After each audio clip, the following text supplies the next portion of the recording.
Assalamualaikum warahmatullahi wabarakatuh. Hai sahabat petani, berjumpa kembali dengan saya di channel Progres Tani. Nah, sore ini di weekend ya, hari Minggu, kita santai-santai sambil lalu tetap produktif. Nah, kali ini saya ingin mengajak sahabat petani untuk membuat larutan mol atau mikroorganisme lokal. Nah, bagi yang belum tahu nih apa yang dimaksud mol, mikroorganisme lokal merupakan mikroorganisme yang biasanya digunakan sebagai starter dalam pembuatan pupuk organik padat ataupun cair. Nah, prinsip dasar dari pembuatan mol ini sahabat petani yaitu ada 3 bahan yang wajib. Yang pertama, ada bahan yang mengandung karbohidrat, kemudian yang mengandung glukosa dan bakteri perombak. Nah, larutan mol ini merupakan larutan hasil fermentasi dengan menggunakan bahan-bahan lokal. Nah, di sini saya menggunakan limbah air leri atau air cucian beras. Nah, terutama ini ya untuk mama-mama, para bunda, biasanya air cucian beras dibuang. Nah, sekarang kita bisa memanfaatkan supaya limbah tidak menjadi sampah dan bisa berguna sebagai mikroorganisme lokal. Nah, sahabat petani, kali ini yang saya gunakan untuk sumber karbohidratnya yaitu air cucian beras. Ini air cucian beras yang saya kumpulkan. Biasanya yang kita gunakan adalah air cucian beras pertama, karena kita ketahui bahwa cucian beras ini mengandung nutrisi. Kemudian bahan kedua yaitu sumber glukosa. Nah, saya menggunakan gula pasir, tapi sahabat petani bisa menggantinya dengan tetes tebu ataupun gula merah ya, gula Jawa. Kemudian bahan ketiga yaitu bakteri. Nah, bakteri yang saya gunakan nih yang praktis, bisa dibeli di kios pertanian yaitu E4. 1 liter ini harganya 20.000, ataupun kalau misalnya sahabat petani jauh dari kios, bisa dicari sumber bakteri lainnya, misalnya dari terasi ataupun dari udang dan bahan-bahan lainnya. Oke, untuk proses pencampurannya ini sangat gampang sahabat petani, nggak ribet dan dijamin praktis cepat selesai. Caranya yaitu kita campurkan ketiga bahan ini. Nah, untuk tetes tebu, nah di sini kita kira-kira saja untuk air cucian beras segini, saya tambah 1 tutup botol saja.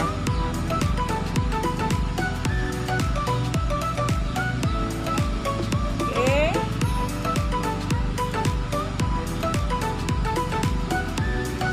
Lalu untuk gula pasirnya saya pakai 1 sendok teh ini aja. Kalaupun misalnya di rumah sahabat petani adanya molasses ya, bisa dikasih molasses paling tidak ya ukuran 1 tutup botol E4 juga. Nah, oke, kita ambil gula pasirnya ya, kira-kira segini aja ya. Nah, namanya ini kreativitas di rumah untuk sahabat petani, jadi kita perkirakan saja untuk takarannya. Intinya untuk larutan mol ini adalah kita perbanyakkan bakteri. Dari yang starternya hanya 1 tutup botol, kita ingin memperbanyak lagi dengan memberi si bakteri ini makanan untuk berkembang biak. Nah, kita aduk sahabat petani, kita akan fermentasi kurang lebih, kalau saya pakai biasanya selama 10 hari. Kita fermentasi bisa di dalam botol air mineral bekas ataupun di dalam ember, atau bisa menggunakan jerigen. Yuk kita masukkan ke dalam wadah. Ini saya sudah punya stok mol air cucian beras atau air leri, ada separuh jerigen. Nah sahabat petani, karena biasanya kan untuk air leri ini kan sedikit-sedikit ya, tidak apa-apa. Untuk pertama kita bisa masukkan dulu seadanya ya, kita fermentasi. Kalau misalnya keesokannya ada limbah air leri lagi, bisa kita bikin, bisa kita masukkan lagi. Nah ini saya masukkan dulu ya sahabat petani.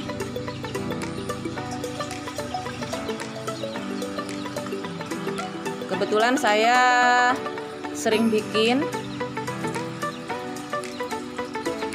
dan dipakai untuk siram-siram.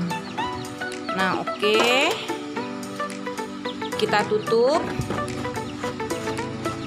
ya. Kita aduk dengan menggoyang-goyangkan seperti ini. Nah sahabat petani, biasanya untuk proses fermentasi itu kan dihasilkan gas. Jadi tips nih ya, kalau misalnya mengisi jerigen ataupun ember dengan larutan mol, kalau misalnya di sini tidak ada pembuangan gasnya, maka diusahakan agar tidak penuh. Jadi ini paling tidak diisi sampai sekian. Diisi sampai sekian, jadi ada sisa untuk menampung gas, dan sesekali bisa dibuka sedikit ya supaya gas bisa keluar. Ya sahabat petani, kalaupun misalnya di rumah nggak ada ember ataupun nggak ada jerigen, kita bisa memanfaatkan botol air mineral bekas ya.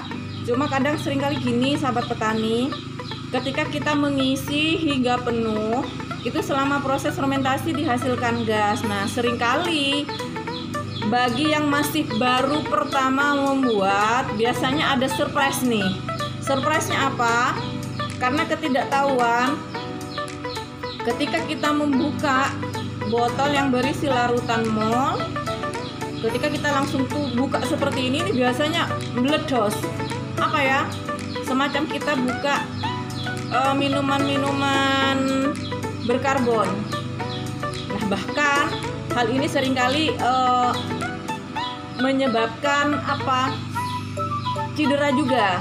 Jadi caranya supaya ketika kita menyimpan larutan air mol di dalam mineral bekas bisa aman, caranya adalah seperti ini sahabat petani.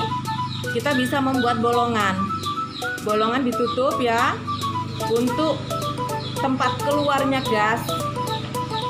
Nah seperti ini. Jadi kita tinggal isikan.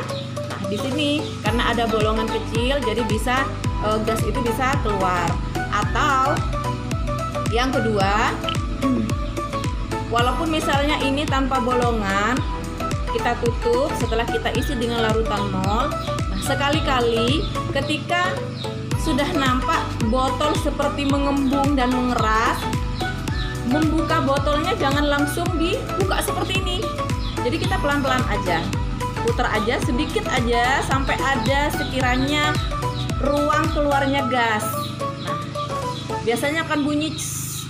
Nah, kalau misalnya gas sudah sebagian udah keluar, sekiranya aman, baru kita bisa buka. Nah, itu dia sahabat petani. Nah, untuk aplikasinya seperti apa? Yuk. Ya, sahabat petani, kalau sudah kurang lebih 10 hari fermentasi ya, kalau misalnya itu memang larutan masih baru, ciri-ciri bahwa larutan mol sudah siap dipakai, yang jelas di sini yang khas adalah bau tapenya. Nih warna biasanya sudah coklat-coklat menguning ya, dan ada aroma khas tape, jadi bukan bau busuk ya sahabat petani. Nah ini untuk aplikasinya yang umum adalah perbandingan 1:10, jadi 10 liter air dicampur dengan 1 liter mol. Tapi ya untuk skala rumahan ya bisa pakai filling lah sahabat petani ya, kita kira-kira saja. Saya suntik dulu. Nah biasanya kalau di rumah untuk satu ember kecil ini saya pakai 1 gelas aqua saja. Oke, kita tuang ya.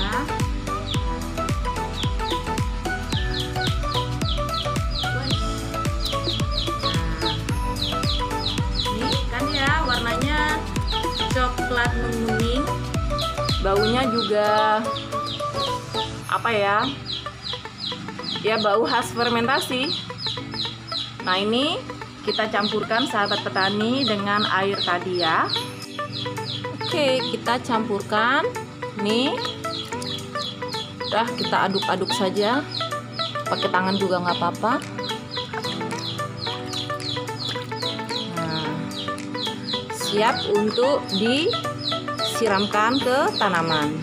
Nah, bagi sahabat petani, kalaupun misalnya di rumah sudah punya starter ya, misalnya sudah punya stok sekian, separuh. Nah, ketika bikin lagi, apakah perlu penambahan E4? Kalau saya tidak perlu lagi untuk ditambahkan E4 karena apa? Di sini sebelumnya, di stok sebelumnya sudah ada atau sudah berkembang bakteri, sehingga untuk poin bahan bakteri bisa di skip. Jadi kita tinggal tambahkan airnya saja yang sudah dicampur dengan gula atau tetes tebu, baru langsung dimasukkan ke jerigen. Karena apa? Ketika kita sudah punya stok mol, berarti di situ sudah ada bakteri.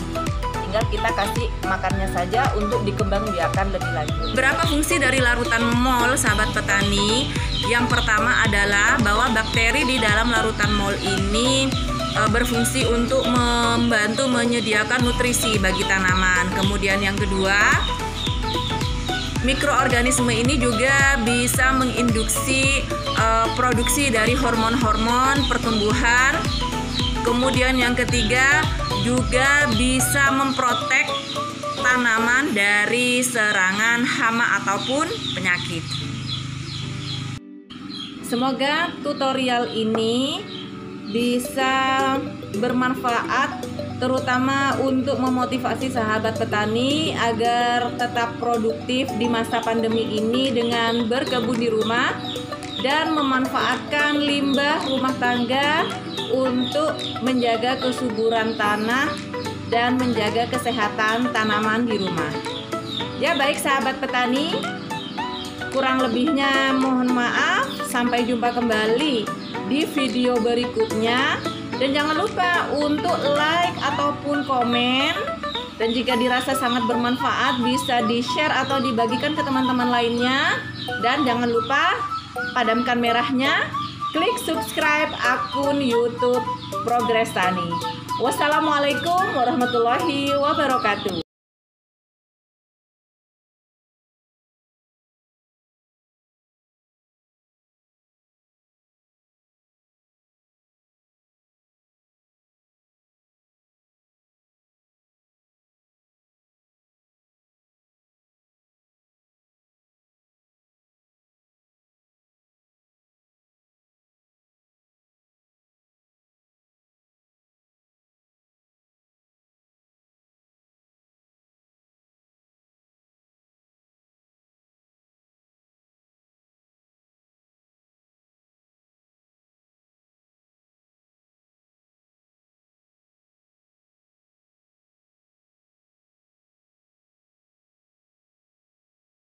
Air